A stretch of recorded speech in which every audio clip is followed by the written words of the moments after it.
Hello नमस्कार, मैं हूं कुशाल पाली राजस्थान से। करता हूं इस नई वीडियो में आप सभी का स्वागत।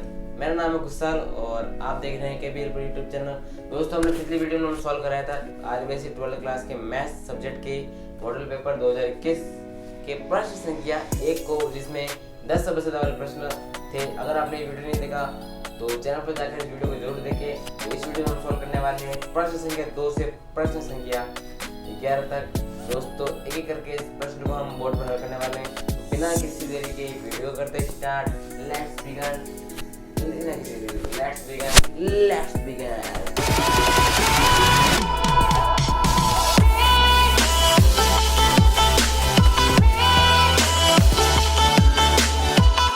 दोस्तों, आप प्रश्न संख्या 2 में देख सकते हैं कि हमें पूछा गया है कि एक 4x4 क्रम का इकाई अवयव लिखिए।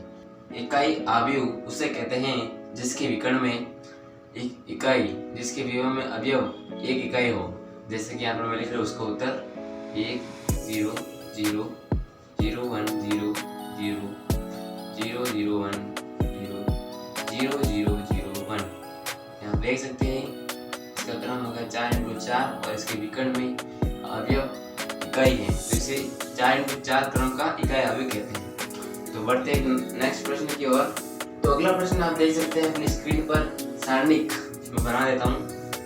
सारणिक 5 3 20 -1 ये आपको सारणिक दे रखी है। तो इस सारणिक में आपको पूछा गया है कि 5 का उप सारणिक क्या है। तो आप आसानी से बता सकते हैं कि 5 का उप सारणिक हो गया -1। तो ये सिंपल सा प्रश्न था। प्रश्न संख्या 3। इस प्रकार से आप इस प्रश्न को हल कर सकते हैं। प्रश्न संख्या 4 आप स्क्रीन पर देख सकते हैं कि प्रश्न संख्या 4 आपको दे रखा है कि यदि बिंदु A x कोवा -2 B चंद्रेक बिंदु है। हमें इससे पहले हमें इस प्रश्न को हल करने का एक ही तरीका है और मैं बताने वाला हूँ कि A B C ऐसे बिंदु हैं जो संरेख बिंदु है। तो संरेख बिंदु उसे कहते हैं जो एक ही रेखा में स्थित होते हैं। जैसे कि एक रेखा है तो यहाँ पर 3 बिंदु स्थित हैं। 3 बिंदु इस प्रकार से स्थित हैं। तो आपने प्रश्नावली में पढ़ा होगा, सारणिक वाली प्रश्नावली में आपने पढ़ा होगा कि त्रिभुज का क्षेत्रफल 0 हो जाता है। इस स्थिति में क्या होता है, त्रिभुज का जो क्षेत्रफल है वो 0 हो जाता है। तो आप यहाँ पर लिख सकते हैं x1 x2 x3 y1 y2 y3 1 1 1। तो इसको हम 0 के बराबर कर देंगे। तो यहाँ पर इस प्रकार से इसको हल करना होगा मैं। तो यहाँ पर हल करने के लिए मैं लिख देता हूँ फटाफट से।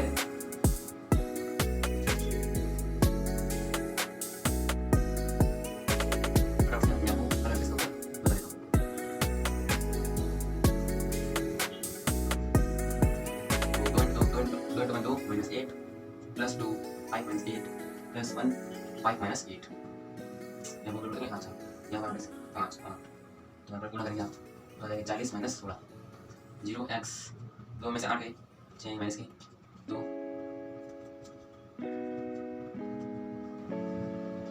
तो यहाँ पर x का -6 से गुणा करेंगे हो जाएगा -6x माइनस का 6 प्लस का 24। तो ये अक्सर में कर देता हूँ मैं। 6 में से 24 गए, 24 में से 6 गए 18 बटा 6। तो यहाँ पर x बराबर 3 इसका वैल्यू आ गया है। तो संरेख थे तो हमने x का मान इस प्रकार से निकाल दिया। आपको दे रखा है फलन y बराबर sin x डिग्री का x के सापेक्ष अवकलन करने पर डिवाइड और dx का मान लिखिए। तो इस प्रश्न को हल करने के लिए बहुत ही आसान एक ट्रिक है। एक तो बेसिक ट्रिक है, तो हम लिख देते हैं y बराबर sin x की power degree x degree y बराबर sin डिग्री। तो यहाँ पर आप देख सकते हैं तो हम इसका x के सापेक्ष अवकलन करेंगे।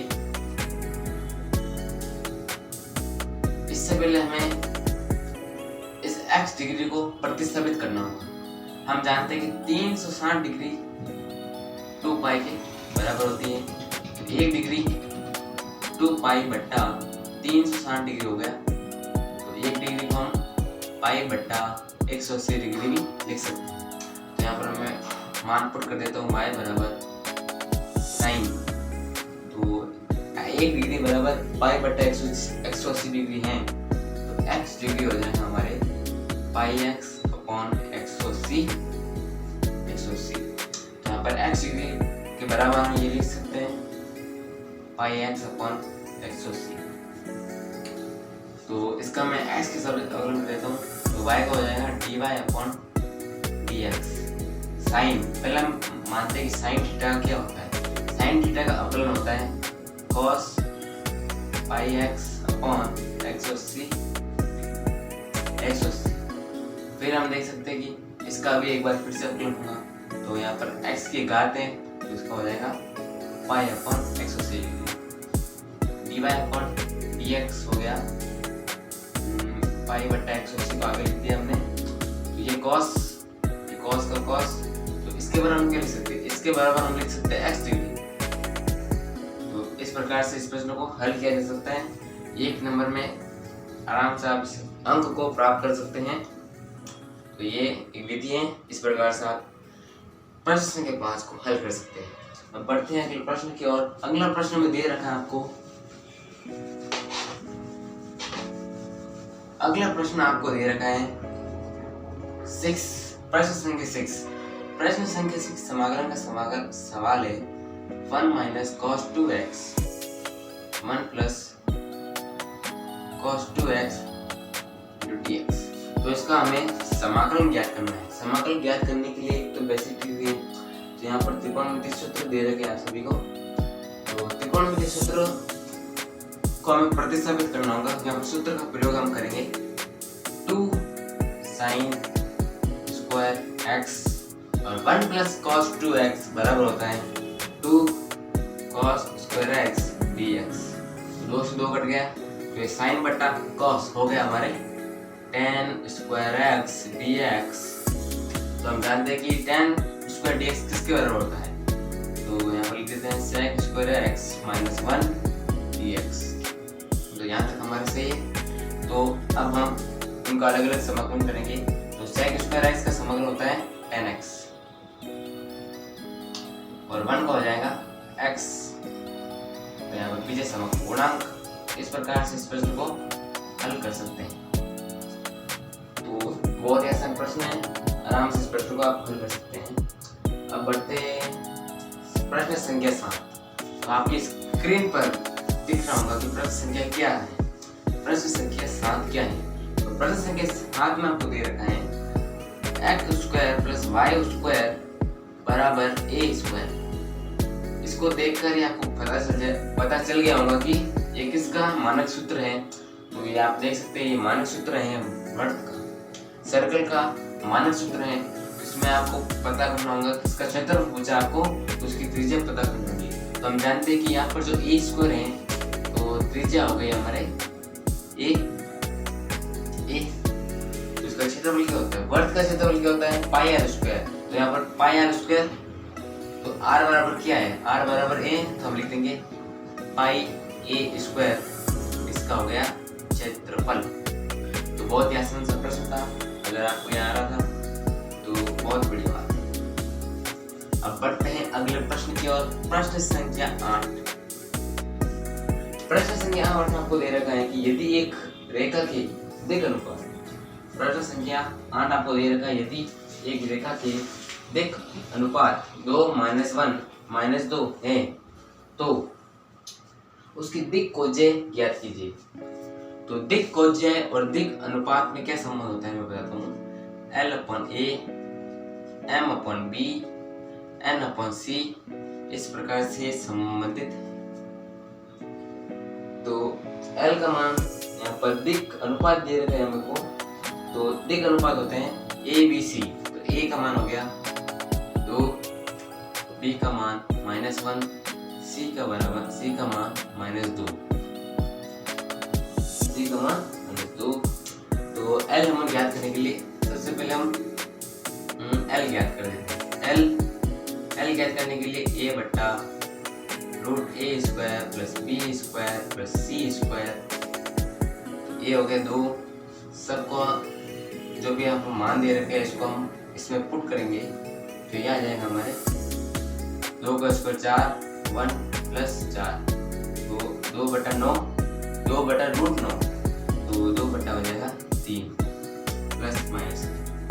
इसी प्रकार m का मान ज्ञात कर सकते हैं b/√a² plus b² plus c² -1 4 plus 1 plus 4 बराबर -1/3 n बराबर c/√a² plus b² plus c²। यहाँ पर c तो ये हो गया 3, c का मान दे रखा है -2।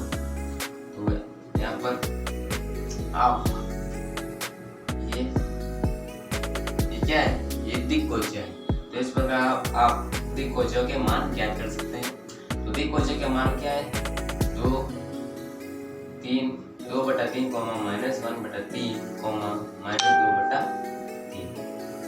तो इस प्रकार से आप इन प्रश्नों को हल कर सकते हैं। अब बढ़ते हैं प्रश्न संख्या 10 की ओर। तो प्रश्न संख्या आपको 10 दे रखा है।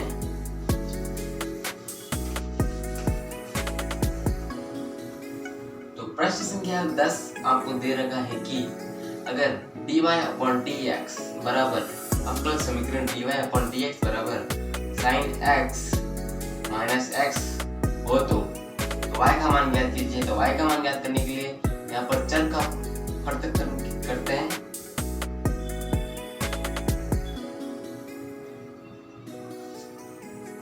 तो यहाँ पर मैं समाकलन का निशान लगा देता हूँ। यहाँ पर सिंपली इस प्रकार से आप हल कर सकते हैं।